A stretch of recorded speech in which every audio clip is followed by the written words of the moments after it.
now. Early results from a large study suggest that screen time may impact children's brains and their learning. Here with us now to explain how we can effectively manage the amount of time our children spend on devices is Alison Maloni. Good to have you, mom of 3 and president and CEO of Alison May Public Relations. Thank you. Thanks for making time to come here. Yeah, no kidding, course. right? You've only got 5 minutes because your schedule is so packed. Right. You know, there's health benefits to limiting screen time, but also many parents just want to do it to get their kids off their phone and iPad just because. Sure, it's hard, right? I mean, we're all addicted to our phones.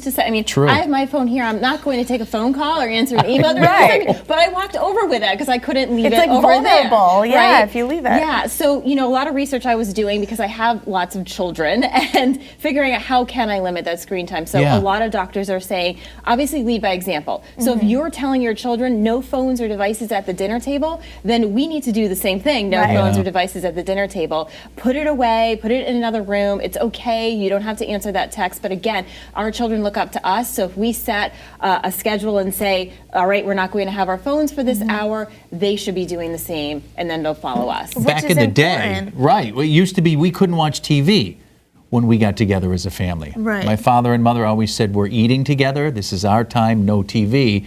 Now in this day and age, it's not only no TV, but no electronic devices. No Just tablets, no get cell phones. unplugged. Yeah, it's really important, you know, to limit that. And also with teenagers, a lot of times they sleep with the phones in their room, Right. and then, you know, you think they're asleep, and then 2 in the morning you're seeing they're on Instagram. Oh, yeah. So doctors are saying, you know, take the phone, take the laptop, take the tablet out of their room because A, it's going to stop them from going on the phone, but also teenagers need more sleep. So a lot of studies say the more screen time we have right before bed, that disrupts our sleep too. I know, yes, that happens to me too Not often. not just for teens either. Yeah, not for teens at As all. a parent, we just want to take control, and we can. We are the parent. We're paying the bills. Exactly, and a lot of kids will say, well, that's my phone or it's my computer. Well, yes, but we paid for it and you're probably on our phone plan. So as parents, we need to set those rules and boundaries, and a lot of times, even for like the little children, we'll pass down an older phone so they can play with it.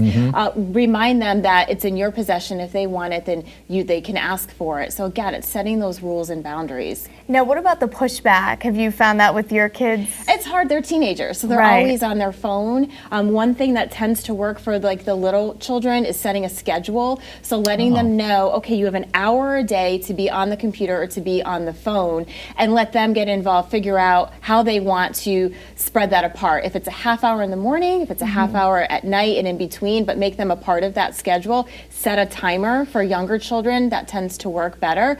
Sometimes they listen to the timer versus their parent. Right.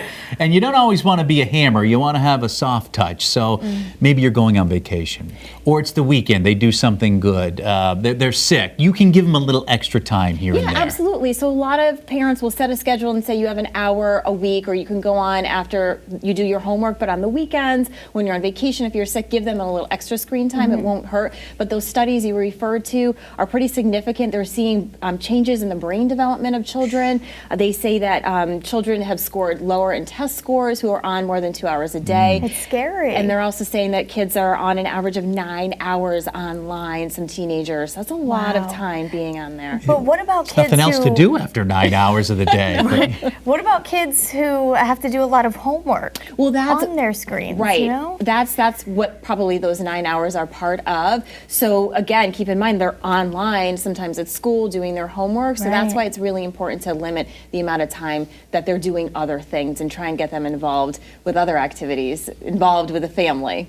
Back Good in the to- day, like Bottom we used line, to do. Right. good luck. And get outside. That's now that we Exactly. Yeah, have right warm now weather. that it's getting warmer, we can all hopefully spend a little more time outdoors. It would be Allison, easier. great to see you.